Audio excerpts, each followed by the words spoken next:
तो क्या एक बार फिर से संसद का सत्र बुलाने की जुगत कर रही है भारतीय जनता पार्टी? मगर इसी जुगत के बीच में वो कौन सा झटका लगा जिसमें 41 सांसदों के मानो गायब होने की खबर आ गई। स्वागत है आप सभी का। आप देख रहे हैं द राजनीति का विशेष सेगमेंट खबर और विश्लेषण। मैं हूं जबार खान। दोस्तों, क्या आपको लगता है कि संसद का मॉनसून सत्र खत्म हो चुका है? आखिर मोदी सरकार अंदर खाने क्या गेम करने की सोच रही थी?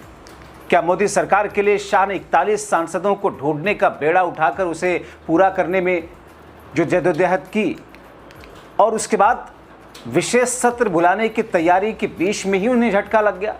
दोस्तों, सबसे पहले आपको संसद के सत्र के खत्म होने या अनिश्चितकालीन तक स्थगित करने और सत्रावासन के बारे में जल्दी से बता देता हूं ताकि आप समझ लें कि संसदीय प्रक्रिया होती क्या है।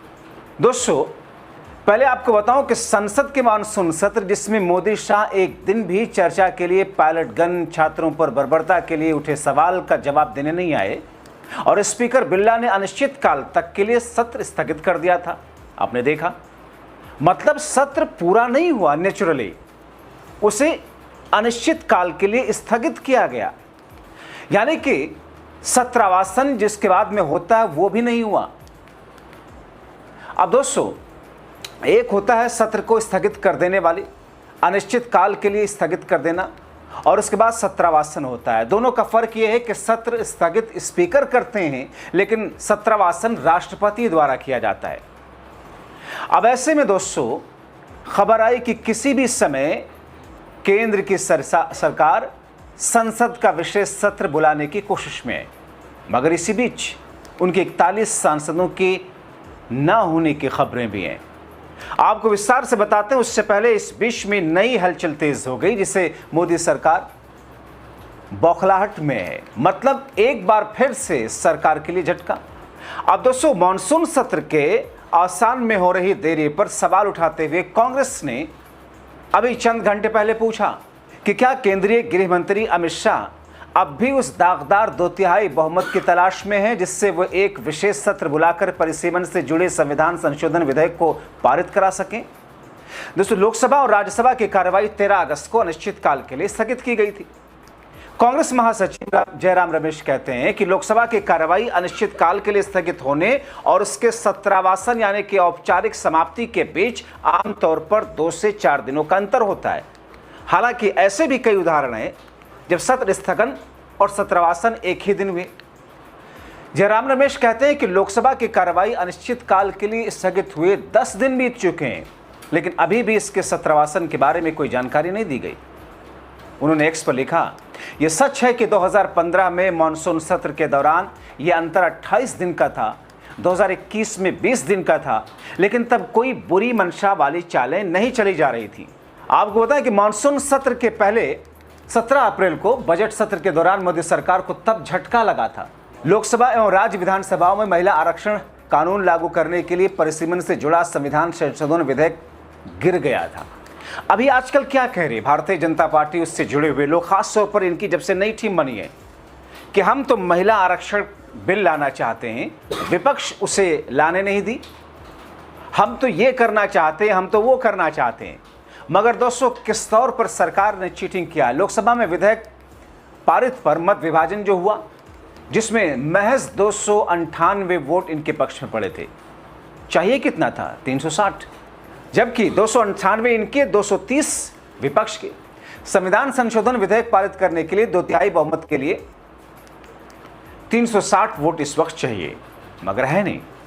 अब दोस्तों, मोदी सरकार की थिथरई देखिए। उनके सारे के सारे नेता ये कह रहे हैं कि महिला आरक्षण को हम लाना चाहते हैं मगर विपक्ष नहीं पारित कराने देता।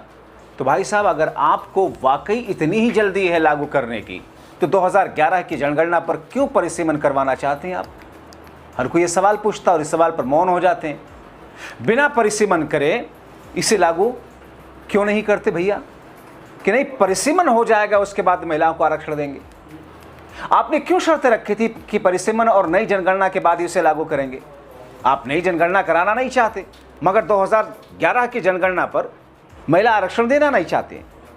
अगर वाकई आपकी मंशा साफ थी तो लागू कीजिए। मौजूदा वक्त की जो स्थिति है, आपने अभी अभी अपने ऑफिस बेरर अब नई टीम घोषित की। महज 18% महिलाएं हैं दोस्तों, इनकी नई टीम में उठाकर देख लिया जाए। आपने क्यों अपने नई टीम में मोदी, शाह और नितिन नवीन की नई टीम में 33% महिलाओं को आरक्षण क्यों नहीं दिया? क्यों नहीं रखा उनको? टोटल मुख्यमंत्रियों में एक मुख्यमंत्री महिला है इस वक्त। 33% मुख्यमंत्री महिलाएं क्यों नहीं है? महाराष्ट्र में मंत्रिमंडल में 33% महिलाएं क्यों नहीं है? बहुमत महिलाओं के प्रति है तो उसमें कोई बिल की जरूरत तो थी नहीं, उसमें तो इच्छा शक्ति चाहिए थी ना। महाराष्ट्र में 33% महिलाएं नहीं दे सकते आप। देवेंद्र फडणवीस किसको रोका उनमें आरक्षण के नाम से परिसीमन बिल पास करवाना है? वो परिसीमन बिल जो इस देश के लोकतंत्र को खत्म कर देगा, वो परिसीमन बिल एक भस्मासुर पैदा कर देगा दोस्तों। परिसीमन करने वाला जो कमीशन होगा, पता है उसको supreme court, high court, Lok Sabha, Rajya Sabha कहीं चैलेंज नहीं किया जा सकता है। यह है इनका परिसीमन बिल। क्यों भाई साहब? प्रधानमंत्री केयर्स फंड की तरह उसे भी आपने सवालों से परे रखा है। जैसा उनको मन चाहा वैसे करेंगे। अब ये कहा जा रहा है कि दोबारा से शाह संसद का विशेष सत्र ला रहे हैं, क्योंकि अभी इस सत्र को कायदे से खत्म नहीं किया गया स्पीकर के जरिए या सत्रवासन के जरिए। कांग्रेस ने संसद की कार्रवाई से जुड़ी किताब practice and procedure of parliament का हवाला देते हुए कहा कि सत्रवासन राष्ट्रपति के आदेश से होता है। संविधान के अनुच्छेद 85/2 के तहत राष्ट्रपति प्रधानमंत्री की सलाह पर सदन का सत्र समाप्त करते हैं। नियम के तहत आमतौर पर सदन को अनिश्चित काल के लिए स्थगित किए जाने के बाद सत्रावसान किया जाता है। दोनों प्रक्रियाओं के बीच में समय इंटरसेशन पीरियड कहलाता है, मगर अभी तक हुआ नहीं। दोस्तों, इसके आगे कांग्रेस नेता ने जो कहा उसे एक बार फिर मोदी सरकार की प्लानिंग पर उठे सवाल माने जा रहे हैं। उन्होंने कहा, अब इतनी असामान्य देरी क्यों हो रही है? क्या केंद्रीय गृह मंत्री अभी भी उस दागदार जो 2/3 बहुमत की तलाश में है, ताकि एक विशेष सत्र में परिसीमन पर संविधान संशोधन विधेयक को पारित किया जाए? सदन के सत्रवासन के प्रक्रिया को समझाने के लिए संसद की कार्यप्रणाली और नियमावली पर भी आधारित दोस्तों एमएन कॉल और एसएस शकदर की किताब practice and procedure of the parliament के एक पेज का स्क्रीनशॉट भी शेयर किया उन्होंने अपने ट्वीट में, जिसमें लिखा किताब में अनुच्छेद 85(2) के तहत राष्ट्रपति के आदेश से सदन के सत्र की समाप्ति को सत्रवासन कहते हैं और शक्ति का इस्तेमाल राष्ट्रपति प्रधानमंत्री की सलाह पर ही करते हैं। राष्ट्रपति को सलाह देने से पहले प्रधानमंत्री मंत्रिमंडल से सलाह मशवरा करते हैं। सदन का सत्रवासन कभी भी हो सकता है, यहां तक कि सदन की कार्रवाई चलने के दौरान भी। हालांकि आमतौर पर सदन की बैठक अनिश्चित काल के लिए स्थगित होने के बाद ही होता है। दोस्तों, देखा जाए तो विपक्ष की कामयाबी थी कि दागदार 2/3 बहुमत पाने की सफल बहुमत पाने की कोशिश सफल नहीं कर पास हो सकी। भारतीय जनता पार्टी की परिसीमन से जुड़ा संविधान संशोधन विधेयक पारित नहीं कराया जा सका।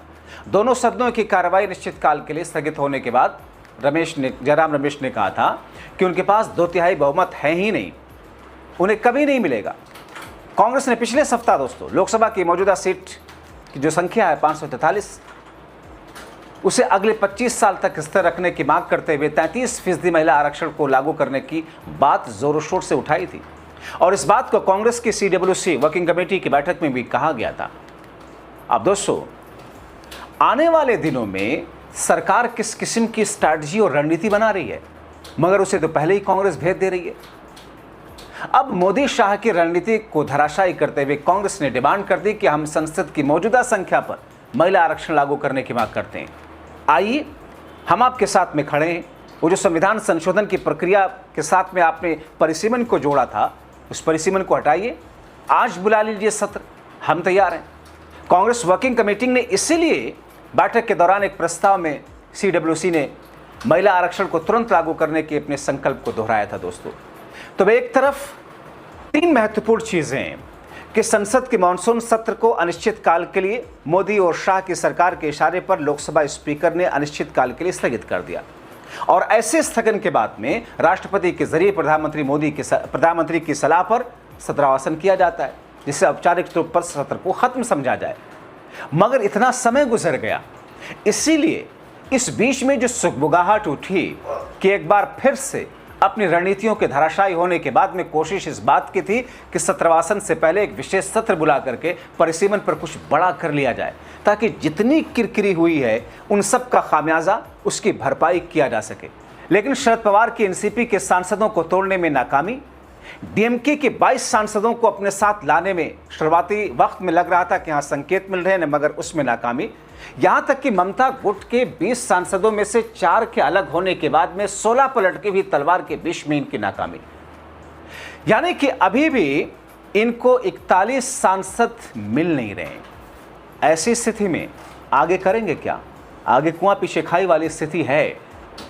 इंतजार करना होगा कि सरकार करती क्या है और उसी से इनकी मंशा साफ हो जाएगी। जागरूक रहें, अपने अधिकारों को पहचानें, अपनी आवाज उठाएं, अपनी राय लिखें।